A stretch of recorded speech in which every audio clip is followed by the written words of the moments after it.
محترم حاضرینو، تیرہ جمعہ کی مستاسو پا حضور کی دا حضرت عبداللہ ابن مسعود رضی اللہ عنہ یو روایت پیش کرے ہو. حضرت عبداللہ ابن مسعود وائی چی یو ذل پیغمبر علیہ السلام دا صحابو پا محضر کی او دا صحابو پا مجلس کی دا قرآن کریم دا دی آیات تلاوتو کے فَمَن يُرِيدِ اللَّهُ أَن يَهْدِيَهُ يَشْرَحْ صَدْرَهُ لِلْإِسْلَامِ چی کم چاہتا اللہ تعالیٰ دا ہدایت ارادہ کری نو آغیتا اللہ تعالیٰ دا اسلام دا پارا سینہ اور خلاص کی، دا آغی پا سینہ کی بست راسی، دا آغی پا سینہ کی فراخی راسی، دا آغی پا سینہ کی اللہ تعالیٰ دا اسلام دا قبولیت استعداد پیدا کی. چی کلا پیغمبر علیہ السلام دا خبر ہو کلا نو یو صحابی ورطا یو ما حاضر الشرح یا رسول اللہ دغه د سینې خلاصواله او په سینه کې پراخرات لل د دې بس معنی د دې مقصد څه دی، د دې معنا څه ده؟ پیغمبر علیه الصلاۃ والسلام ته ان النور اذا قذف في القلب چې کله دا نور الله تعالی په دې سینه کې وغورځي او چې کله دا نور په دې سینه کې وغورځي نو انشرح الصدر وانفتح، دا سینه کې الله تعالی انشراح راولي او دې سینه کې الله تعالی فتح خلاصواله او فراخواله راولي. نو هغه سینه کې چې کله فتح او خلاصواله راسي نو دا د هغې نور په ذریعه باندې یو صحابي ورته وایي ومحل ذلک علامة ای د الله رسوله د دې دپاره یو علامه شته په دنیا کې چې د دې سړي په سینه کې نور راغلی دی او د دې سړي سینه د اسلام دپاره خلاصه سوې ده او د دې سړي په سینه کې ظلمت او تیاریکه ده او د دې سینه الله تعالی هدایت ته نه ده برابره کړې، دا به ته دې معاشره کې به موږ څه پېژنو، د دې به علامت صحیح. پیغمبر علیه السلام د هغې درې علامې ورته پېښوي. اوله علامه دا ورته پېښوي التجافي عن دار الغرور. اوله علامه دی چې د کم سړي په سینه کې نور رالی او سینه کې شرح راله هغې به د دنیا د زندګۍ څخه کناره کشي، هغې به د دنیا د ډېره محبت څخه ځان ګوري، هغې به د دنیا په مصروفیت او په شغل کې ځان داسې نه اخته کوي چې د هغې په خاطر د انسان د دماغ څخه آخرت لري. نو اوله علامه پیغمبر علیه السلام وایي د هغه سړي چې د کم سړي په سینه کې الله تعالی نور او شرح راوستلی د هغې اوله علامه دا چې هغې د دنیا د زندګۍ څخه کناره کشه زندګي تېروي. اوس د دنیا د زندګۍ څخه به سړی څومره کناره کشي کوي او د دنیا د زندګۍ څخه به د کناره کشۍ کم شکلي او د دنیا سره به د انسان په کم شکل باندې تعلق او گزاري، د دې متعلق په تیره جمعه کې ما تفصیلی خبره کړې وه. دویمه علامه پیغمبر علیه السلام دا بیان کړې ده چې د کم سړي په سینه کې نورانیت رالی او شرح راله د هغې دویمه علامه دا ده والانابة الی دار الخلود، د هغې به دارالخلود ته ډېر شوقي، د هغې توجه، د هغې رجوع، د هغې اشتیاق، د هغې شوق، هغې به هغه کور ته یي چې کم کور د ده د همیشه کور دی چې د آخرت کور دی. هغې کور به د ده په دماغ کې راګرځي، د هغې کور فکر به د ده په دماغ کې راګرځي، د هغې کور طرف ته به دی متوجي، د هغې کور ورتګ ته به دی شوقمني. نو والانابة الی دار الخلود د دې معنا دا ده. ځکه چې د هغې معلومیت سړی ځان ته کوي چې کله سړی سهار د بسترې سره ولاړ او بیا تر ماښامه پورې چې څومره زندګي چې برته بسترې له ورځي نو سړی په دې خپله زندګي کې لږ فکر وکړي چې آیا د آخرت زندګي ماله د ورځې څو واره په یاد راځي چې زه خو یو ورځ مرم، زه خو یو ورځ دې قبر ته ورشوه کېږم او زما به څومره زندګي په دې قبر کې تېرېږي او د قبر څخه به زه راپورته کېږم او د الله حضور ته به پیچېږم. د دغه خبرې تصور، د دغه خبرې یاد او د دې خبرې فکر د انسان په دماغ کې د ورځې څو واره راځي. که چیرې د انسان په دماغ کې د دې خبرې فکر نه راځي، نه سړی له مرګ په یاد ورځي، نه آخرت په یاد ورځي، نه د آخرت کور په یاد ورځي او نه د قبر توره کنده په یاد ورځي، بیا خو د هغې سړي په سینه کې نور نسته، د هغې سړي په سینه الله تعالی د هدایت دپاره خلاصه کړې نه ده، بیا خو د هغه سړي په سینه کې ظلمت دی، ظلمت معنا تیاریکه. او چې په کومه سینه کې ظلمت راغله. پیغمبر علیه الصلاۃ والسلام دا ظلمات یوم القیامه، دا قیامت په میدان کې د دې سړي ژوندۍ په ډیرو تیاری کوي. زکات د مسلمان د پاره مناسب ده چې هغه به د مرګ سورسته چې کوم دایمي کور دی، ځکه دنیا عارضی کور دی، آخرت دایمي کور دی.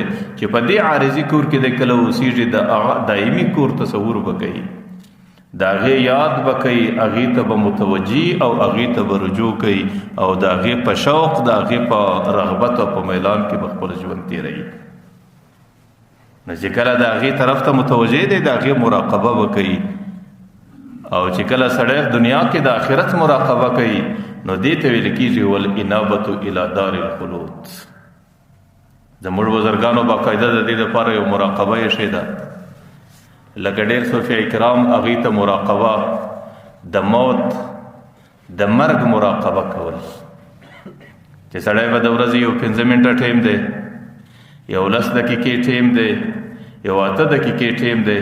په دې کې زما د عقیده ده چې نه باید سړی وظیفه وکړي، نه دې په دې کې تلاوت کوي، نه دې په دې کې بل عمل کوي، صرف پر دې سر دې پټو واچوي، د ځانه سره دې د مرګ تصور وکړي چې زما مرګ راورسېدی او زه د قبر توره کنده ته ورشوه سوم، نه معلوم په دې قبر کې به زما څومره زندګي، او زه د قیامت میدان کې راپورته سوم او د الله حضور ته پیښېږم.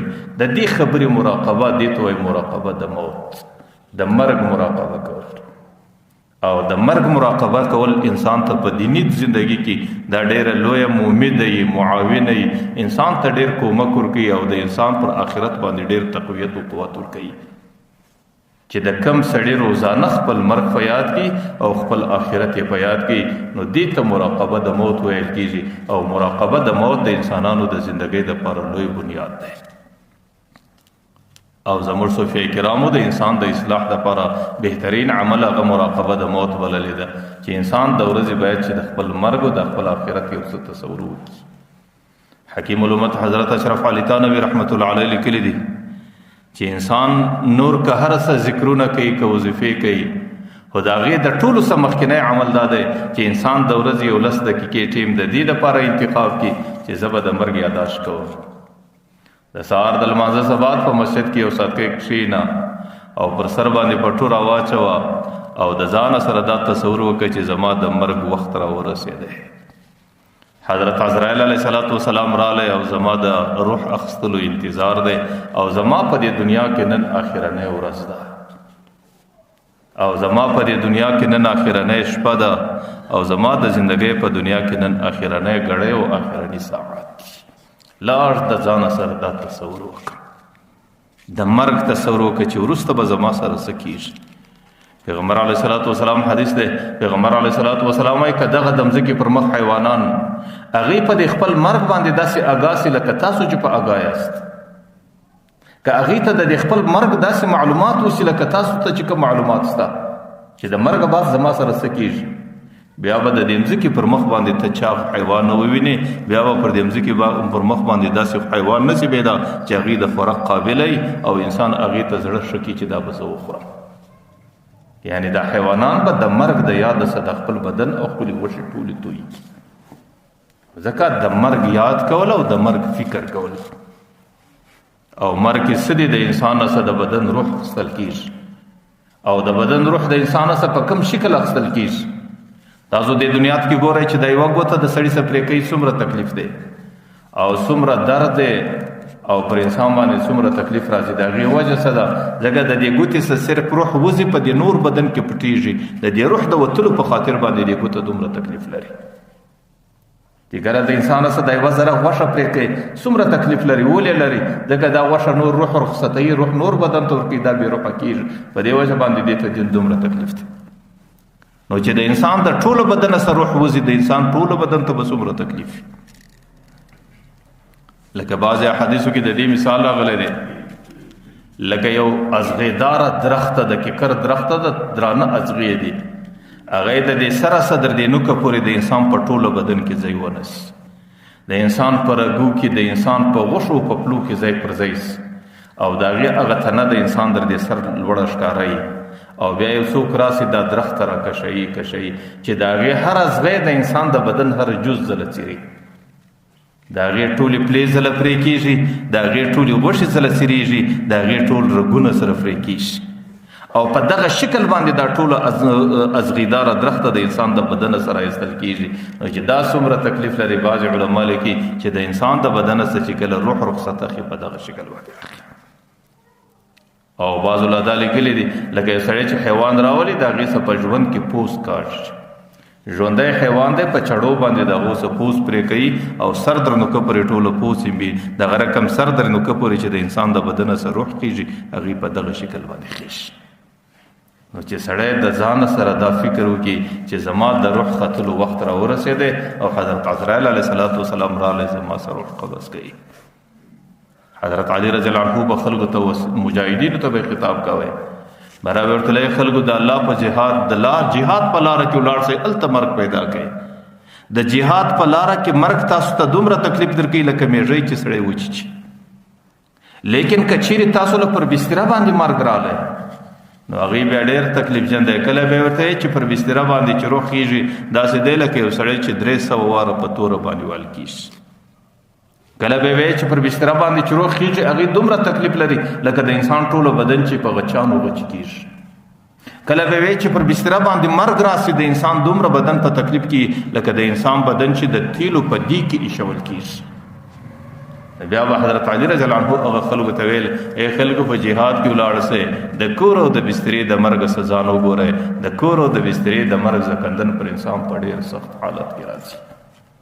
ځکه خلک وایي چې لا تسبوا الاموات، تاسو مړو ته ښکنځل مه کوئ. مړو چې هر څنګه زندګي تېره کړه هغې ته بد مه وایاست، ځکه هغې خپل انجام ته ورسېده، د هغې انجام زکندن او مرګ او پر هغې باندې هغه سختي تېره سوه چې هر څه یې کړي و، الله تعالی د هغې کساتې نه واخیستې. ځکه پیغمبر علیه الصلاة والسلام وایي والله لو تعلمون ما اعلم، اے خلکو زما د په الله په ذات قسم که تاسو په هغه څه باندې آګاه سئ چې په پوه سئ چې په کوم څه باندې زه پوهېږم، که تاسو ته هغه څه در معلوم سي چې کوم څه و ما ته معلوم دي، لضحکتم قلیلا ولبکیتم کثیرا، تاسو به خندا ډېره کمه وکړئ او ژړا به ډېره زیاته وکړئ. ولا تلذذتم بالفروشات مع النساء، بیا به د خپلو زنانو سره په خپلو بسترو باندې یوه ذره لذت و خوند پیدا نه کوئ. که چیرې تاسو ته هغه څه در معلوم وي چې کوم څه ما ته معلوم دي، چې وروسته انسان ته کوم څه ګوري او وروسته د انسان سره څه کېږي او وروسته انسان کوم جانب ته روان دی او وروسته د انسان زندگی کوم حالت ته رسېږي. حضرت سفیان ثوری رحمه الله به چې کله حضرت عزرایل علیه السلام راسي د زکندن په حالت کې د انسان پر دې رګ باندې ګوته کښېږي. د انسان څخه د ډېرې سختۍ څخه د ولد خلق ناولد داسې ورته او ناولد خلق د ملایکو په شکل ور باندې راښکاره سي. حضرت سفیان ثوری وایي زما د په الله په ذات قسمې پر دې سړي د مرګ نشه سپره سي. که چیرې دا سړی باندې د مرګ نشه غالبه نه وکړي تاسو به دی داسې د غورځېدونکی ووینئ لکه پر یو چا چې د تورو واریان چلیږي. بیا به دی دومره غورځي، بیا به دی دومره ناقراره وي لکه یو څو باندې چې چا باندې د تورو واریان شروع وي. لیکن پر هغې باندې د مرګ او پر هغې باندې د مرګ نشه سپره ده. د مرګ په نشه کې بیا دی هېڅ نشي کولی، ځکه چې سړی به د ځانه سره دا مراقبه کوي چې زما مرګ را ورسېدی، عزرایل علیه السلام راغلی او نن به زما د زندګۍ اخرنۍ ورځ دې دنیا کې. حضرت عمرو بن العاص هغې به ډېر ځله دا ویل ول نه معلوم چې کم خلک د مرګ ځای له ورس او د مرګ په لمن باندې ورکښېوځي، هغې موږ ته حالات نه وایي چې موږ د کومو حالاتو سره مخامخ یو. کاش د هغې په حالاتو موږ خبر سوي وای چې دوی په کم حالت کې دی او دوی څه کوي. چې کله د حضرت عمرو بن العاص خپله مرګ را ورسېدی پر حالت د زکندن بچی عبدالله دی، عبدالله ابن عمر، هغه ورته پلاره ډېره زمانه دي په دې ګیلو کې تېره کړه چې خلک ولې ما ته حال نه وایي، نن ته خپل حال و موږ ته ښکاره کړه چې ستا کوم حالت دی. ځای سې ورته بچی زما د الله په ذات قسم ځان داسې محسوسوم لکه د اور پر تخته باندې چې پروت دی او پر سینه باندې مې د احد غر پروت دی او دا ساه مې داسې تنګه تنګه کېږي لکه د ستنې در سپم چې اوسي. چې سړی د اور پر تخته باندې پروتي او پر سینه باندې د احد غر پروتي او سایه وزي د ستنې درسپم ورته بچي چې د هغه سړی کم حالت دی زما هغه حالت دی. بس کچېرې یو نیک سړی پیدا هغه سړی ته د کلمې تلقین ولور کی ځکه په دې وخت کې شیطان ظالم پر سړی باندې حمله کوي او د مرګ د سختۍ په خاطر د سړی سره هر څه یې رہی. نو بیا خو به سړی نیک وخت دی چې مرګ په داسې حالت کې زکندن په داسې حالت کې راځي چې د سړی کلمه د شهادت په خوله کې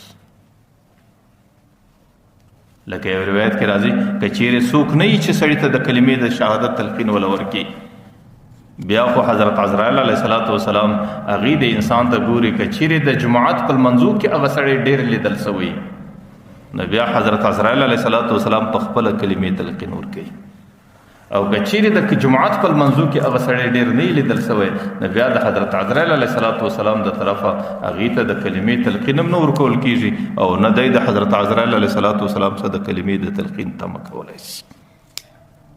نو حکیم الامت حضرت اشرف علی تھانوی رحمت الله علیه لیکلی دي چې د انسان د پاره بهترین عمل چې د آخرت طرف ته توجه لري د هغې د پاره بهترین عمل دا دی چې دی به مراقبة الموت کوي د مرګ مراقبه به کوي. او ما درته ویل چې د مرګ مراقبه به څنګه کوي په ورځ کې به 10 منټه 10 دقیقې وخت دې ته ورکوي چې دی به پر سر باندې پټو اچي او دا به د ځانه سره سوچ کوي چې زما د زندګۍ اخرنۍ ورځ ده نن عزرائیل علیه السلام را رسیدلی دی زما به روح رخصتیږ او دا به مې په دې دنیا کې اخرنۍ شپه او اخرنۍ ساعت او اخرنۍ ورځ او چې کله زما روح وخته نه معلوم چې هغې په کم شکل باندې کاږي نو بیا به د کور قریبان ټول ما ته شاوخوا ولاړي او په دې وخت کې به یو لا په ډېره ښه حوصله ما ته لاس نه راوړي بیا به د کور قریبان ما راوړي د مسجد په تورو حجره کې به بیا د طالب و د ملاو د دې په حواله یم هغې به ما ته غسل را کوي او هغې به زما سره دا لباس کښل په څیرېدو باندې کوي ځکه نه به زما په دې کې اختیار نه به زه په دې کې څه ویلی سم نه به زه په دې کې د بدن یو اندام ښورولی سم بیا به د بل په لاس زه لمبېږم او بیا به زه د جنازې پر کټ باندې ایښول کېږم او زما سره به قریبان را سره وي او زما سره به موټران را سره وي او زه به په ښایسته توس کې پیچلی یم او ما به وړي د قبر او توره کنده کې به مې اچي او هلته به په ما پسې په منونو په ټنونو خاره اچي او هغه قریبان به راځي 2 او 3 ورځې به خود د غم په شکل وي 3 ورځ به ګرد سره وایي کاکا غم نو بس دی در دغه وخت یې درځي خپلو کارو خپلو مصروفیتو نه معلوم چې د قبر په دې توره خاورو کې په دې توره کنده کې زما باندې به کم شکل وي هغه یو کتاب کې لیکي چې اولنۍ 100 غنټې بعد دستي د انسان په دې ځایو کې او د دې سترګو په بیخو کې چینجي پیدا کېږي او بیا د انسان نس سره وفړسېږي او دا نس ټول د چینجانو ډک سي بیا سره پټاوس نو انسان به د ځانه سره دا فکر کوي چې زما سره به در قبره پورې 3 شان ځي بچانو قریبان به هم را سره وي او موټر او توسو دا او کټ به هم را سره وي او عمل به هم را سره وي بچان به راځي خپلو کوروله او مال او دولت به راځي برته دنیا ته او زما سره به په قبر کې یو شی فاتېږي چې هغه نیک عمل دی که ما په دنیا کې د نیک عمل سره وفا کړې وه زما سره به په قبر کې وفادار وي او که زما په دنیا کې نیک عمل ته توجه نه وه بیا به زما سره په قبر کې هغه ملګری نه نو ځکه د دې علامه دویمه دا ده چې د انسان په سینه کې نور الته راځي والانابة الی دار الخلود چې سړی به د آخرت طرف ته متوجي د آخرت فکر به کوي د مرګ فکر به کوي د زکندن فکر به کوي د قبر د زندگی فکر به کوي او د قبر څخه وروسته د راپورته کېدو فکر به کوي او د الله تعالی په حضور کې د پیښېدلو فکر به کوي او هر ورځ به سړی و مرګ ته تیاری او په ورځ کې به خامخا سړی خپل مرګ او خپل آخرت د دماغه نه باسي یو بزرگ دی حضرت عبدالرحمن ابن انعم د په وخت کې یو سړي ته سودا ور ولاړه سوه دا فکر وکړي چې د ډیرو بزرګانو سره به پوښتنه وکړي چې که چیرې تا ته دا در معلومه سي چې نن زما د زندګۍ اخرنۍ ورځ ده په دې ورځ کې به ته کوم عمل وکړي چې سبا ورځ زما په زندگی کې زما په قسمت کې نسته سبا ورځ زما غې د قبر په توره کنده کې د نن زما د زندگی اخرنۍ ورځ ده ورته که چیرې تا ته دا در معلومه سي ته به څه وکړي دا غي مقصد دا دی چې دا بزرګ بم یو نیک عمل راوشي زه به هغه کوم، دا بل بزرګ بم یو نیک عمل راوشي. ځکه هر سړی کوشش دا کوي چې زما د زندګۍ اخرنۍ ورځ سي، نو زه به د زندګۍ اخرنۍ ورځ په یو نیک عمل کې تېروم. نو د یو بزرګ یو عمل راوشي، بل بزرګ ورته زه به ټوله ورځ پر لمانځه باندې ودرېږم، بل ورته وایي چې زه به ټوله ورځ په ژړا او په توبه کې تېره کړم، بل بزرګ څه ورته وایي، بل بزرګ څه ورته وایي. آخر راغلی حضرت عبدالرحمن ابن انعم رحمه الله ته ودرېدی. ول حضرت که چیرې تا ته دا در معلومه سي چې زما د زندګۍ اخرنۍ ورځ ده، سبا ورځ زما په زندګي او په نصیب کې نشته، دا ورځ به ته څنګه تېره کړې؟ حضرت عبدالرحمن ابن انعم رحمه الله ورته وایي دا ورځ به زه داسې تېره کړم لکه عامې ورځې چې تېره وه. زما د عام ورځو د دې ورځو په مابین کې به یوه ذره فرق رانس. هغه ورته ویلي دا خو د زندګۍ اخرنۍ ورځ ده، نو سبا خو بیا ستا په قسمت کې نشته. حضرت عبدالرحمن ابن انعم ورته وایي سړی ما د زندګۍ هره ورځ د زندګۍ اخرنۍ ورځ بللې ده. زه چې زندګي مې را روانه کړې ده، د هرې ورځې متعلق زما دا فکر دی چې سبا به زه نه یم، او په دویمه ورځ چې راورسېږي بیا مې دا فکر دی چې بل سبا به زه نه یم، چې دویمه درېیمه ورځ راورسېږي بیا مې دا فکر چې بله ورځ به زه نه یم. ما په خپله زندګي کې د زندګۍ هره ورځ اخرنۍ ورځ بللې ده. نو ځکه په دې وجه زما داسې ټیم ټیبل و نظام الاوقات جوړ کړی دی چې په هغې کې د نور د اعمالو د اضافې ګنجایش نشته، چې زه در عامو اعمالو یو عمل اضافه کم یا په عامو اعمالو کې یو ناولده عمل وکم، زما په ورځ کې دومره اضافه نشي راتللی. ځکه ما د اوله سره دا ترتیب داسې جوړ کړی دی چې زما د زندګۍ هره ورځ د زندګۍ اخره ورځ ده. ځکه زندګي هغه د آخرت په فکر کې تېرول او د آخرت غم خوړل او د قبر غم خوړل. د دنیا زندگی خلکو ډیره مختصره ده، د چا هغې په شپېته کې تېره سوه، د چا هغې په اویاو کې تېره سوه. پیغمبر علیه صلات وسلام وایي زما د امت د انسانانو عمر د شپېتو څه تر اویاو پورې دی بس. لیکن د دې څه وروسته دغه قبر راته ګوري، په دې قبر کې د خلکو په زرو کلونه پرسو چې پراته دي. د دې څه وروسته د قیامت زندگی راته ګوري چې د هغې یوه ورځ 50,000 کاله راځي، او د دې څه وروسته د الله حضور ته پیښېدل، د الله حضور ته جواب پیښول، د الله حضور ته د زندګۍ د ټولو اعمالو د ټولو کړنو حساب و کتاب پیښول. دا ډېره درنه د خلکو د دې درندوالی په دماغ کې راولی. نو ځکه د مرګ مراقبه د ورځې کول او لږ د مرګ فکر کول، لږ د آخرت فکر کول، او د ځان سره دا سوچ کول چې نه معلوم چې نن به که به سبا وي، هفته بعد به که میاشته بعد به که کال بعد وي. ځکه د مرګ نه مشر معلومي نه کشر معلومي، د مرګ نه ځوان معلومي نه سپین ږیری معلومي، د مرګ نه نارینه معلومي نه زنانه معلومي، چې پر کم چا باندې عزرایل علیه السلام راورسېدی د هغې اخرنۍ ورځ. ځکه د مرګ مراقبه کول، او دا زموږ د بزرګانو زموږ د صوفیانو عادت دا دی، د هغوی اصطلاح دا ده، د هغوی طریقه دا ده چې په 40 ساعته کې 10 منټه د دې دپاره ایستل چې سړی د خپل مرګ فکر وکړي. لیکن د دې معنا به دا نه وي چې سړی به نور نو د مرګ په ټینشن کې راس او د مرګ په فکر کې به راس، او بیا به سړی 40 ساعته د هغې په غم کې مبتلا وي، او بیا به وده ته خوف او وهم او بیره ورولویږي. نه، د مرګ فکر به سړی کوي، خو کله کله په ورځ کې د هغې دپاره یو وخت نور به د خپلې دنیا زندگی کوي، دکانداری به دی کوي، تجارت به دی کوي، د دنیا ګټه به دی کوي، او د دنیا نظام او ترتیبات به پر مخ باندې بیایي، لیکن د دنیا په خاطر به مرګ نه هېروي. او دا تربیت چا کوی؟ دا پیغمبر علیه صلات وسلام کوی. پر هره موقع باندې د مرګ عجیبه تربیت کوی، د صحابه عجیبه تربیت کوی. پیغمبر علیه صلات وسلام مسجد نبوي کې ناست دی، صحابه ور باندې راټول دي. پیغمبر علیه صلات وسلام ته د یو کلي د یو علاقې څخه یو دسمال د یو باچا د طرفه رالی یا د یو علاقې د مشر د طرفه رالی، په تحفه کې ورته رالی. شاید د هغه دسمال جوړښت ډېر شو، شاید د هغې وودنه ډېره ښه وه، شاید د هغې رنګ ډېر شو، او په ګوتو کې چې به دې وکاته هغې به ډېر نرم او ډېر صفا او ښایسته و. صحابه کرام شاوخوا ناست دي، یو صحابي لاس ورړوی، څومره صفا دی، څومره ښایسته دی، څومره نرم دی. دستي هغه بل لاس ورړوی، هغه بل لاس ورړوی، هغه بل راوځغېدی، اخر د شاسه د صحابه ورته سودا سو پسې راوبځغېدی، بره به دا دسمال کاتی. پیغمبر علیه صلات وسلام سره دستي دا بیره پیدا سوه چې هسې نه زما د صحابه په دماغ کې د دنیا محبت راسي، ځکه دا د دنیا یو شی دی، او دوی د دنیا د شي دپاره دومره رغبت کوي چې د هغه ځای څه پسې راڅکېږي.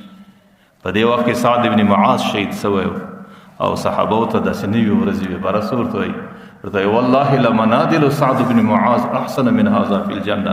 اے صحابه په دې کې ډېر تعجب مکوئ، نن چې په جنت کې سعد بن معاذ ته الله کوم دسمالونه ورکو، په خدای قسم هغه در دې یو په زره باندې ډېر ښایسته دي.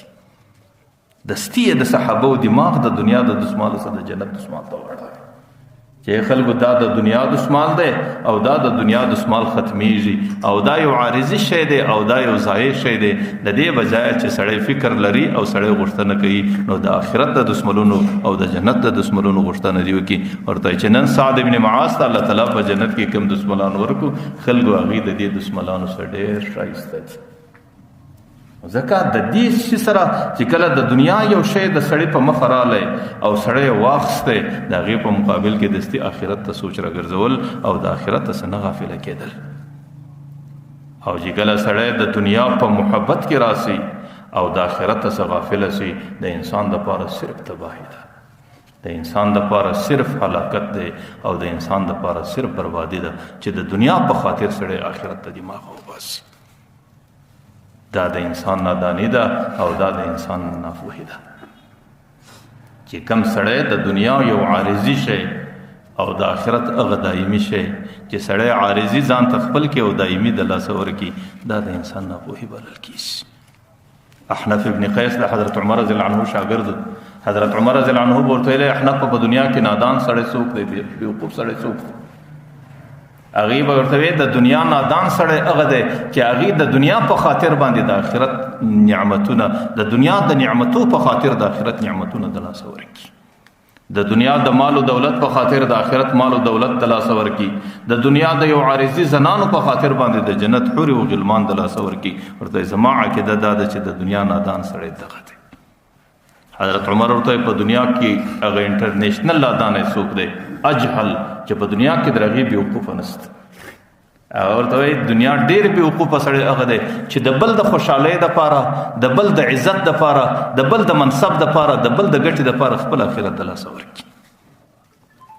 چې بل څوک منصب ګټي او بل څوک وزیر کیږي او بل څوک امارت ګټي او بل څوک منصب ته رسیږي، یا زما تربور ده یا زما یې څه مفادات ورسره دي، د هغې په خاطر باندې زه حالات دې حد ته رسوم چې خپل آخرت د لاسه د هغې دپاره ورکوم. ورته د دنیا هغه ډېر اجهل، هغه ډېر نادان، هغه ډېر ناپوه انسان بیا دغه دی.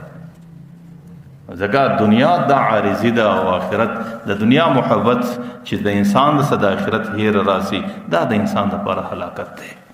حضرت عیسی علیه السلام یو ورځ پر یو ذکر روان دی، چې ګله پر یو کلي باندې رالی، یا ګوري هغه کلي کې د هغې کلي ټول انسانان د دې کلي څخه د باندې پر دې مځکه باندې داسې اوار ځله پراته دي، ټول مړه دي، د چا بدنونه پړسېدلي دي او څوک شوړېدلي دي او د چا څه بدبویي ولاړې دي، څوک حضرت عیسی علیه السلام ملګرو ته ویل د دې څه د معلومیږي چې پر دې قوم د الله تعالی عذاب راغلی دی. که چیرې د الله تعالی عذاب نه وای، مرګ وای، نو مرګ به الله تعالی په داسې شکل اوستلی وی چې دی به په قبرو کې په عزت او عافیت وای. نن چې د دې بدنونه دونه په بې حرمتي باندې پراته دي، د دې څه د معلومیږي چې پر دې قوم د الله عذاب راغلی دی. حضرت عیسی علیه السلام سره چې کوم حواریین ورسره دي، ملګري ورسره دي، هغې حضرت عیسی علیه السلام پورې وزړېدل، زارۍ ورته شروع کړې، ورته یې د الله رسوله ته لږ معلومات راوکړه چې دې قوم څه کول، الله ولې داسې ورسره کړي دي. چې کله حضرت عیسی علیه السلام هغې خلکو ډېر تنګ کړی، حضرت عیسی علیه السلام باره یو غونډۍ ته وخته، باره د شپې ماخستن پر غونډۍ باندې نارې کې، یا اهل القریه، یا اهل القریه، اے کلي والاو، اے کلي والاو. حضرت عیسی علیه السلام ته الله تعالی معجزه دا ورکړې وه چې ډېر ځله به د ده پر غږ الله تعالی مردګان راکښېنول، چې کله د څو واره پر دې کلي والا باندې غږ وکړي چې ای کلي والاو، په هغې کې یو سړي غږ ورته وکړي او لبیک یا روح الله، ای د الله نبي زه په خدمت کې یم، څه راته وایه. حضرت عیسی علیه السلام ورته وایي الله تعالی څه در سره کړي دي، الله تعالی دې قوم ته ولې په دې نظر باندې دومره د عذاب او د ذلت په نظر یې ولې دې قوم ته کتلي دي. هغه سړی ورته بتنا بالعافیه واصبحنا فی الهاویه، موږ خو شپه په ډېر شوق و مزو کې تېرویلې او موږ په خپلو ودو په خپلو ډولو تماشو کې وو، لیکن چې سهار مې سترګې راروڼې کېدلې په جهنم او په هاویه کې پراته وو. حضرت عیسی علیه السلام ورته وایي د دې سبب څه مې کول، ولې دې حال ته ورسېداست، دنیا کې مې څه کول، ورته زموږ د دنیا سره ډېر محبت، موږ د دنیا د محبت په خاطر د هر چا غلامی کوله، موږ د دنیا په محبت په خاطر د هر چا سره غوړمالی کوله، موږ د دنیا د محبت په خاطر باندې د هر چا سره کښته پورته کېدل. چې کم څوک به د دنیا دار او چې د کم چا سره به دنیا او دولت ورسره و، بیا زموږ مشر هم هغه و او زموږ ستړی هم د هغه سره وه او زموږ محبت هم د هغه سره و او موږ د هغه سره کښته پورته کېدل. دې ته مې نه کتل چې هغه ظالم دی یا مظلوم، دې ته مې نه کتل چې هغه روا دی یا ناروا، دې ته مې نه کتل چې هغه ښه دی که بد. بس د هغې سره دنیا ده، زموږ محبت د دنیا سره و، موږ د هغې خلکو په غلامي وو، د هغې خلکو په متابعت کې زندګي تېروله. نو چې کله زموږ د دنیا سره دومره محبت و، الله تعالی هم دا را سره وکړو. حضرت عیسی علیه السلام بیا ورته ستاسو د دنیا سره څنګه معامله وه؟ ورته زموږ د دنیا د زندګۍ سره معامله داسې وه لکه د مور چې د بچي سره څنګه معامله، چې کله بچی ورسره وي نو مور ډېره خوشحاله وي، او چې کله بچی د لاسه سوځي بیا مور ټوله شپه نه ارام وي. چې کله به موږ دنیا ګټلې او بیا هغه شپه زموږ په خوشحالي تېرېدله، لیکن چې موږ ته به د دنیا لږ نقصان رسېدلی و، بیا به مې هغه شپه ټوله په پریشاني باندې تېرېدله. د دې دنیا پورې موږ هیڅ نه پیژندل، د دې دنیا پورې نه موږ آخرت پیژاندی، د دې دنیا پورې نه موږ قرابت پیژاندی، د دې دنیا پورې نه موږ د بل حق پیژاندی، او دې دنیا پورې نه موږ د بل سره ښه سلوک او ښه زندګي پیژندله. حضرت عیسی علیه السلام ورته سړی چې کله ته ماته د دې خبرو جواب راکوي، دا نور ولې جواب نه راکوي؟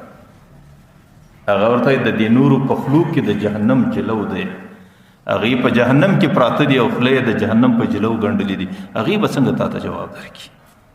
ورته ته ولې ګایېږې؟ ورته زه په دې قوم کې اوسېدم او زه د دنیا محبت اخیستی نه وم، چې کله الله د قوم سره څه وکړو هغه زما سره موس، او زه اوس د جهنم پر کنده او پر غاړه باندې ولاړ یم، دا نه رامعلومېږي چې الله تعالی به مې جهنم ته وروغورځوي که منبر ته راپرشا کړي. ورته دوی خو پراته په جهنم کې دي، زه الله تعالی د دې جهنم در کندې ورسره رارسولی. حضرت عیسی علیه السلام به حواریینو ته ویل، ای خلکو چې کوم چاته الله تعالی د دنیا او د آخرت د عافیت زندگی ورکړي، نو بیا پر وچه ډوډۍ او پر مالګه باندې هم صبر باید وکړي. چې کله په دې باندې پوه شي چې زما د دنیا زندگی په عافیت کې روانه ده، چې کله په دې باندې پوه شي چې زما آخرت ته نقصان نه دی، بیا که چیرې په دې کور کې وچه ډوډۍ په مالګه باندې پورې کوي، لا هم پر دې باندې صبر وکړه. ورته چې کله د دین هغې په آبادي او په عافیت کې بیا پر لږ دنیا باندې هم صبر کوه، لکه خلک چې دنیا یې آبادی پر لږ دین باندې صبر کوي. د بعضې خلکو چې دنیا یې آبادی هغې پر لږ دین باندې بیا صبر کوي، په دین کې نور فکر نه کوي. ورته ستا چې کله دین آبادی پر لږ دنیا باندې صبر کوه. ځکه د آخرت بغیر چې د سړي صرف مد نظر او نظر مقصود د سړي دنیاي، د هغې سړي دپاره هلاکت دی، د هغه سړي دپاره بربادي ده. ځکه دنیا ډېره مختصره ده، دنیا ډېره بې قیمته شی ده. حضرت سلیمان علیه السلام ته الله تعالی ډېر لوی حکومت ورکړی و، د حضرت داود علیه السلام بچی و، د ټولې مځکې د کورې حکومت د سره و. د حکومت صرف پر انسانانو نه و، پر جناتو باندې حکومت و، پر مرغانو باندې حکومت و، د دې مځکې پر ټولو حیوانانو حکومت. حضرت سلیمان علیه السلام یو ورځ په یو سفر باندې را روان دی، مرغان ورسره دي، جنات ورسره دي، انسانان ورسره دي، حیوانان ورسره دي، ډېر لوی دولت او ډېر لوی حکومت دی را روان دی. مخته یو راهب راغلی، راهب د هغې مذهب یو عابد سړی و چې هغې په یو کوډل کې اوسېدی. چې کله یې د ده سره مصافحه وکړه، د ده استقبال یې وکړی، باره ورته یې د داود بچی الله تعالی په څومره ښه نظر درته کتلي دي، څومره لوی حکومت دی.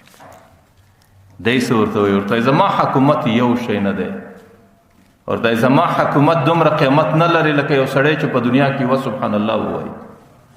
ورته هغه سبحان الله د هغه سړي سره قبر ته ځي، هغه سبحان الله د سړي سره په قبر کې زندگی تیروي، هغه سبحان الله د قیامت په میدان کې، هغه سبحان الله د جهنم د عذابو څخه د سړي دفاع کوي. زما حکومت چې زه د قبر تورې کندې تور شوسم ټول د دې پاته نه بیا ماته د حکومت واره کوي، نه ماته د منصب واره کوي، نه ماته مال او دولت واره کوي، نه ماته اولاد واره کوي، او نه ماته د قریبان او عزیزان واره کوي. چې کله زه د قبر تورې کندې تور شوسم دا ټول د دې پاته دي. بیا ماته الته سبحان الله واره کوي چې ما ویلي، بیا ماته الته صدقه واره کوي چې ما کړي، بیا ماته الته ښه زندگی واره کوي چې کومه ښه زندگی په دین کې ما پر دې مځکه تېره کړې. ځکه دنیا یو ګند دی چې سړی کې راس. یو روایت کې راځي حضرت آدم علیه السلام چې کله جنتو لراله نو الله تعالی د یوې دانې سمنه کوي چې دی له به نور ژوندی کېږي. ډېر روایت پر دې دي چې دا د غنمو دانه، لیکن فوسوس لهما شیطان ظالم رالی. شیطان په هر ځای کې سړي سره خپله دښمني کوي. حضرت آدم علیه السلام ته په جنتو کې ویل ولګوره داسې درخته در وښیم که د هغې وخوړله بیا به دې هېڅوک د دې جنت ته نسي ایستلی. حضرت آدم علیه السلام ورته بلکل یې راوښی، ورته اوس خو دې الله هم ایستایسي، هر څوک دې ایستایسي. برای هغه درخته چې الله د کومې درخت څخه منع کړی و، شیطان په دوکه او په وسوسه باندې هغه درخته په وخوړله. چې کله یې درخته وخوړله د هغې څه وروسته د حضرت آدم علیه السلام په نس کې تقاضای حاجت پیدا شو. حضرت آدم علیه السلام ډېر پریشان اوس. یو طرف ته جنت دی، د جنت باغات دي، د جنت ګلان دي او د جنت نعمتونه دي، د جنت رڼاګانې دي، او بل طرف ته حضرت آدم علیه السلام ته د تقاضای حاجت ضرورت پیدا شو. حضرت آدم علیه السلام چې ډېر پریشان اوس، برای د جنت یو ملایکه راوغوښته، خپل کیفیت یې ورته ووایه چې زما دغه تکلیف دی. هغې ورته ویل دغه تکلیف الله تعالی په ټوله جنت کې یو په دغه درخته کې ایښی دی. نو ځکه الله تعالی تا ته نیت دا کړی و چې ته به په جنت کې اوسېږې، د دغه درخت کیسې منع کړې وې، ځکه جنت کې د تقاضای حاجت پر کولو ځای نشته. نو الله تعالی تا ته ویل چې دغه درخت به نه خورې، ځکه په دې درخته کې دا کیفیت شته چې د هغې په خاطر انسان ته تقاضای حاجت ورپېښېږي. نو ځکه الله تعالی ته د دې درخت څه منع کړې وې چې دا درخت به نه خورې. او چې د دغه درخته وخوړله، شیطان ستا سره خپله دښمني پر ځای کله، اوس ستا په نس کې یو قسم تقاضای حاجت دی او هغه یو قسم ګند دی او د ګند ځای دنیا ده. د دې ګند دپاره به ضرور ته دنیا ته ځي، ځکه د دې تقاضای حاجت ځای نه په جنت کې ستا، نه د جنت په محلاتو کې ستا، نه د جنت په باغونو کې ستا، نه د جنت په نورو اطرافو کې ستا. دا یو ګند دی، دا ګند به ګند له ځان رسوي، او ګند چې دی هغه دنیا ده. د دې دپاره به اوس ته دنیا ته شوه کېږي. نو ځکه حضرت آدم علیه السلام هره دنیا ته راشوس. نو دنیا کې نور څه دي؟ د دنیا نعمت څه دی؟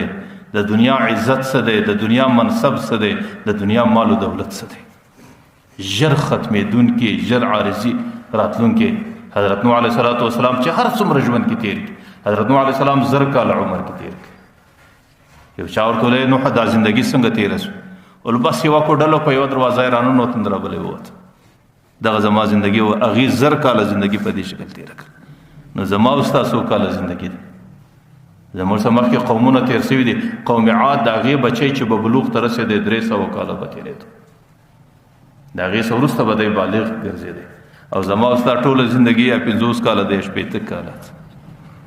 ځکه دنیا دا ډېره عارضي ده او دنیا یو قسم دوکه ده چې د کم چا په سینه کې نور راسي د هغې علامه ده. یوه علامه یې ما تېره جمعه کې بیان کړې وه، هغه دا وه التجافي عن دار الغرور. هغې د دنیا څخه کنارهکشي کوي.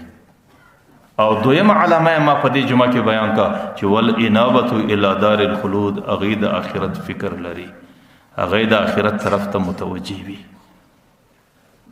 لکه موږ او تاسو دې زندګي کې د پیغمبر علیه السلام طریقه ده. پیغمبر علیه السلام وایي سهار چې سړی راکښېږي څه به وایي؟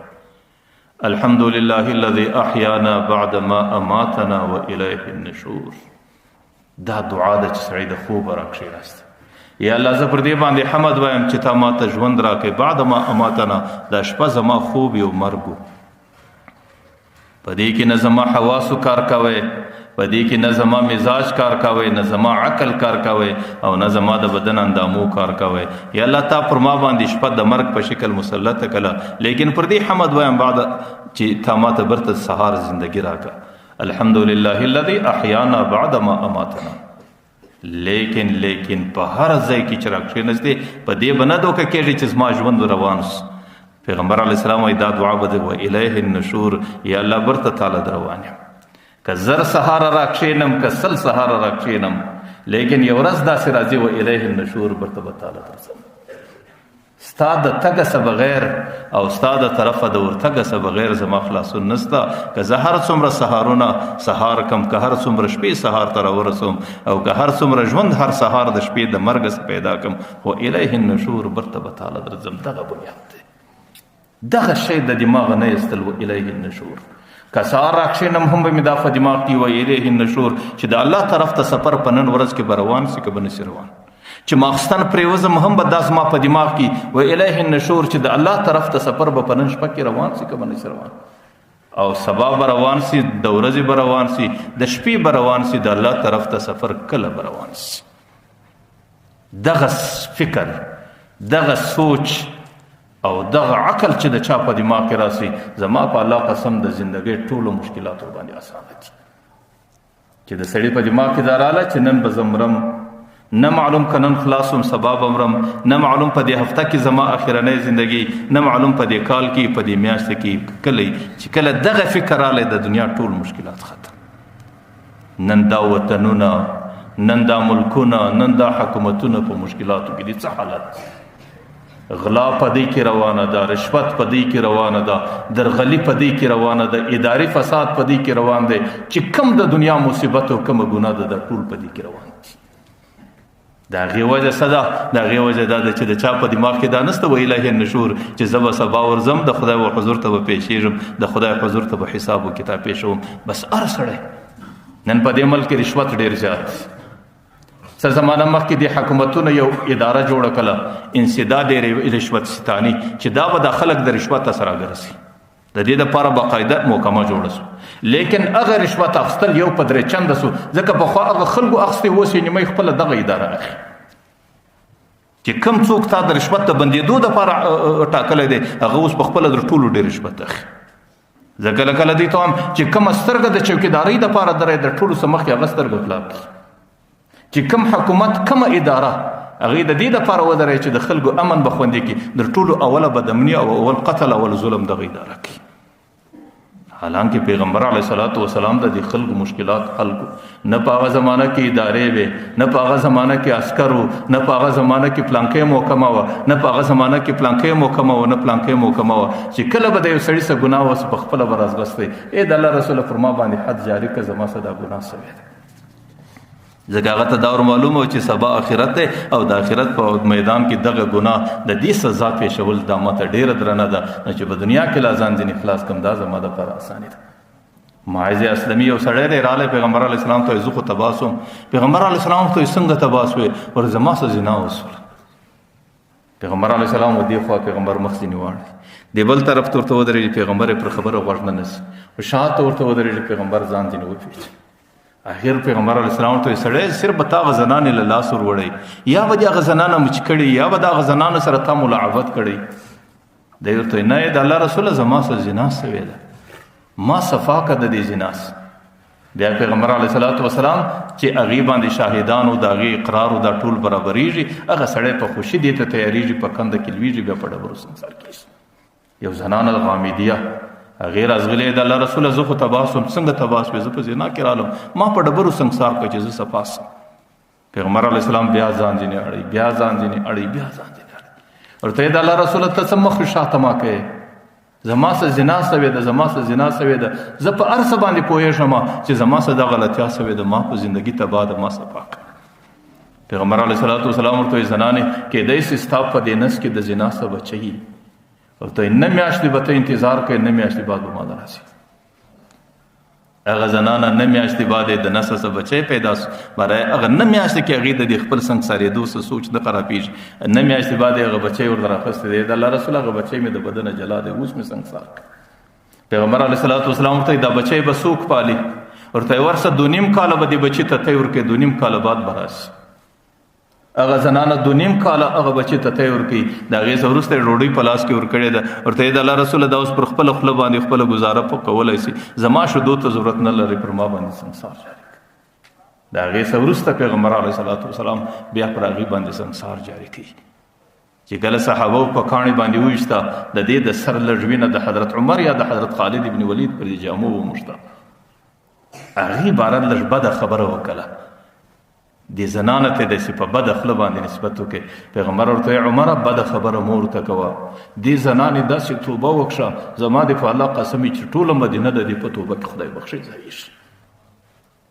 نو هغې خلکو دې وطن ته امن ورکاوی هغه خلکو مشکلات حل کول د هغې خلکو زندګي هغې الله ته قریبه وه د هغې په دماغ باندې څه څه یو د هغې په دماغ کې یو شی و الیه النشور چې سبا الله له ورځم یو ورځ به مرم، یو ورځ به د دې قبر ته ورشوه کېږم، یو ورځ به د الله په حضور کې پیښېږم، یو ورځ به د الله په حضور کې د زندګۍ د ټولو کړو حساب پیښوم.